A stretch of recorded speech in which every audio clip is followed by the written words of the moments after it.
What's up, Bug Doug with D&E in the garage. Today we are working on an AC system. I'm going to teach you how to replace a line that has blown out and then fill it with these good old auto parts store cans of refrigerant. In my case, it's the high pressure line on this Jeep Grand Cherokee 4.7 that has blown out. I think this might actually be a self-inflicted wound. Last weekend I had my AC pump off kind of to the side, and I think I might have over-kinked this line and caused a hole. So what you're going to do is get a replacement line.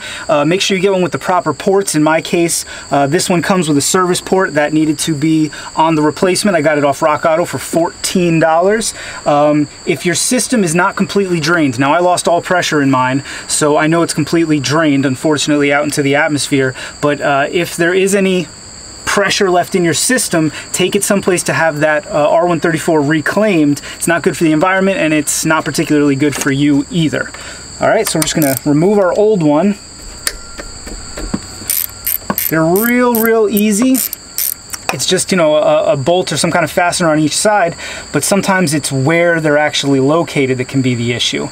In my case, this one's real easy to get to, the bottom one's real difficult to get to. Right now, I know y'all cannot see terribly well, but in there deep behind this power steering cooler is the condenser, and on there is a 13 mil bolt that's holding the other side of my high pressure line to the condenser. So in my case, I disconnected this grill a little bit so I can sneak one hand in here and the other hand down from the back to hopefully successfully disconnect that bolt. All right, here we go.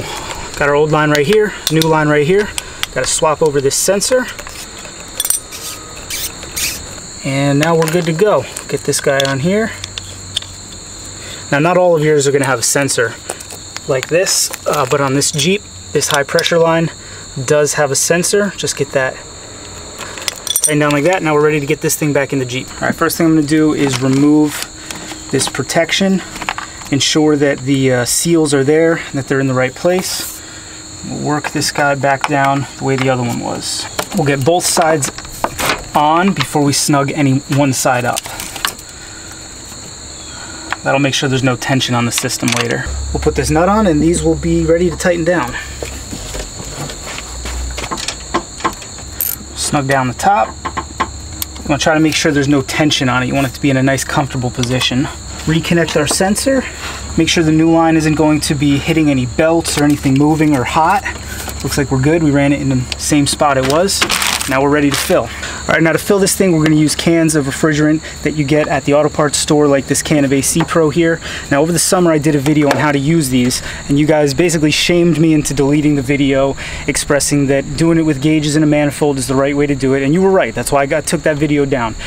Refilling a low system when you don't know what the issue is with these can be dangerous. In this case, I know what the problem was. There's no blockages or anything like that. I blew a line out. I physically saw the leak when it happened.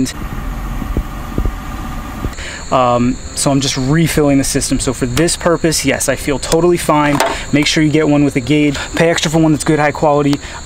It should be noted that if you replaced your pump, you're going to need to add PAG oil. Now, I just replaced a line, so PAG oil should not be an issue, but that's a whole nother thing.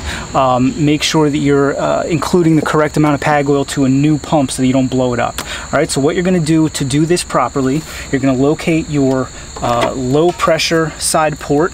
Mine's right back here. You're going to go ahead and connect it.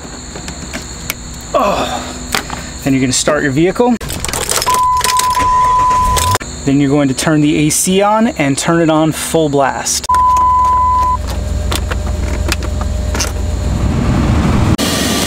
Now we're going to calibrate the dial. Take a first reading. I know that my pressure is 0. Then you're going to start to fill the system, depressing this for 10 seconds at a time and alternating between up and down, 12 o'clock and 6 o'clock. And as the pressure's building, you can see my pump will kick on for a little bit and then go off. That's a sign that the system is building pressure. I let off every once in a while, take a reading. Now you're noticing mine is jumping around. It'll build pressure, the pump goes on, and then it all releases. We're going to keep doing this until the pump is running continuously and the pressure is holding continuously. It's probably going to take more than one can. All right, the pump is pretty much running continuously now and pressure's holding. This can's empty. I'm going to use probably half of another can to get it right up in the middle there so that I know I have a good charge. Alrighty friends, please pardon the drastic and unexplained venue change.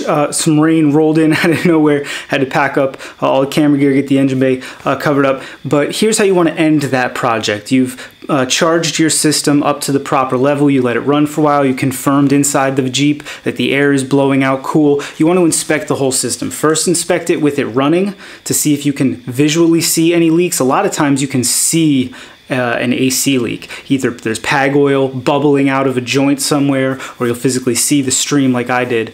Then you want to shut the vehicle down and you want to go around and listen. Do you hear any hissing? Can you see anything? Then you want to keep an eye on it for a few days, especially that line that you replaced. Make sure that it does not start leaking again on you.